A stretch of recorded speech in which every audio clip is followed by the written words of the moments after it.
Doctor Ambedkar सामाजिक एकता मंच के तत्वावधान में छत्रपति शाहूजी महाराज जयंती समारोह का आयोजन बुद्ध मंदिर, मार्टिनपुरवा, हजरतगंज, लखनऊ में किया गया। इस अवसर पर संगठन के राष्ट्रीय अध्यक्ष चौधरी वीरेंद्र कुमार ने छत्रपति शाहूजी महाराज के चित्र पर माल्यार्पण कर कार्यक्रम का शुभारंभ किया।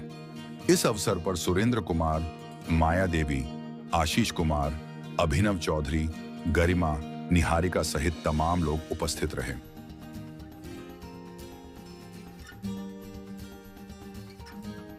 परिचय के साथ शुरुआत करिएगा। आज छत्रपति शाहूजी महाराज जयंती समारोह को उपलक्ष्य में डॉक्टर अम्बेडकर सामाजिक एकता मंच द्वारा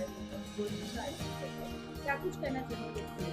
मैं सबसे पहले तो यही कहना चाहूँगा कि आज डॉक्टर अम्बेडकर सामाजिक एकता मंच ने इस पावन अवसर पर छत्रपति शाहूजी महाराज जी की जयंती का आयोजन किया है। मैं अपना परिचय दे दूं। मैं चौधरी वीरेंद्र कुमार डॉक्टर अम्बेडकर सामाजिक एकता मंच का राष्ट्रीय अध्यक्ष हूं और लगातार देश भर में प्रचार प्रसार कर रहा हूं। बहुजन जितने भी महान नायक हैं उनके बारे में, उनकी विचारधारा के बारे में। आप सभी जानते हैं कि इस देश में आरक्षण के जनक छत्रपति शाहूजी महाराज हैं। इन्होंने अपनी रियासत में लोगों को 50% आरक्षण दिया था, SC ST OBC समाज को।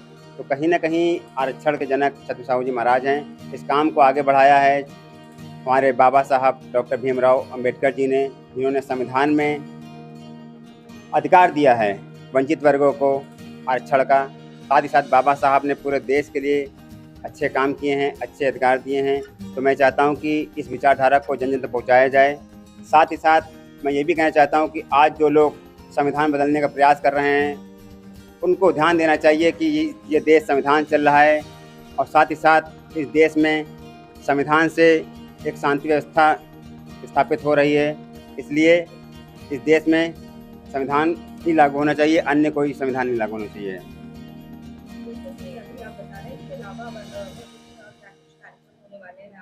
आगामी 26 जुलाई को डॉक्टर अम्बेडकर सामाजिक एकता मंच का स्थापना दिवस है। इस दिन को पूरे देश में हमारे कार्यकर्ता पदाधिकारी धूमधाम से मनाते हैं। उसी कड़ी में हम इस मोहल्ले में भी एक कार्यक्रम करेंगे 26 जुलाई को और स्थापना दिवस पर मेधावी छात्र छात्राओं को सम्मानित करने का काम किया जाएगा। मैं पूरा प्रयास कर रहा हूं और जन सहयोग मिल रहा है, तो कहीं ना कहीं इस कार्यक्रम सफलतापूर्वक आयोजित करेंगे। साथ ही साथ अभी आप लोग देख रहे हैं कि सरकार जो प्राथमिक विद्यालय हैं उनको मर्ज करे दूसरे विद्यालयों में, लेकिन मैं ये कहना चाहूँगा कि अगर ऐसा किया जा रहा है तो कहीं ना कहीं वंचित वर्ग शिक्षा से वंचित रह जाएगा। तो हमें ध्यान देना चाहिए, सरकार को ध्यान देना चाहिए कि कम से कम उन क्षेत्रों में जहाँ पर विद्यालयों की कमी है वहाँ तो इस तरह काम नहीं करना चाहिए। और मेरा संगठन के द्वारा यही अपील है सरकार से कि इस मामले को देखे और जो मर्ज किए जा रहे हैं विद्यालय उनको मर्ज ना किया जाए, बल्कि जिन विद्यालयों में बच्चे कम आ रहे हैं वहाँ प्रचार प्रसार करके वहाँ बच्चों की संख्या बढ़ाई जा सकती है।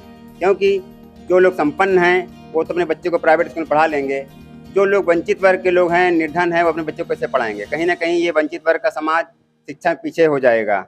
इसलिए ये जो अभी सरकार का फैसला है ये बिल्कुल जो है उचित नहीं है।